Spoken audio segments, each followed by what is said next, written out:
তুমি অনেকটা পথ এগিয়ে গিয়েছিলে, তাই আর পিছু ডাকিনি। নিজের মতো করে সমাপনী সঙ্গীতে সুর বেঁধেছিলে, তাই আর নতুন কোনো কথা তাতে যোগ করার সাহস আমি দেখাইনি। যে রাজ সড়ক ধরে তুমি হেঁটে গিয়েছিলে সে আমার চেনা নয়, তাই তোমার পথের কাঁটা চয়ন আমি করতে পারিনি। দুঃখিত তার জন্য। এত তাড়াতাড়ি পুরানো ঠিকানা বদলে নিয়েছিলে যে পুরানো পথে আমার অবাধ যাতায়াতের অভ্যাস সহজে ত্যাগ আমি করতে পারিনি। অগ্নিদগ্ধ যে দু চোখে কেবল ঘৃণার তাপ রেখেছিলে, সেই দু চোখ বানভাসী হলে বরং খুশি হয়েছিলাম।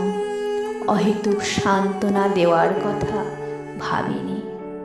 সমস্যা নয়, বরং সমাধানই হলো। তুমি একটা সুন্দর দেখতে গাছের ডাল আমায় দিয়েছিলে, অচেতনে অথবা সজ্ঞানে আমার হাতে সেই ডাল দুটুকরো হতে দেখলে।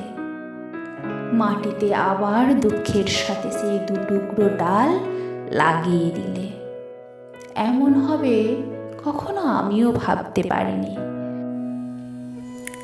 আজ অনেকগুলো বছর পরে সেই দুই শুষ্ক মৃতপ্রায় শাখা মহিরুহ হয়ে উঠেছে একই সনে।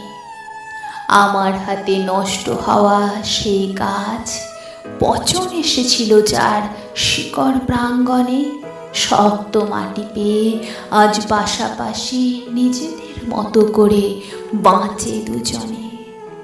আলাদা হলেও যে যার মহিমায় যে যার মতো করে মাটি আঁকড়ে বেঁচে গেছে এ জীবনে।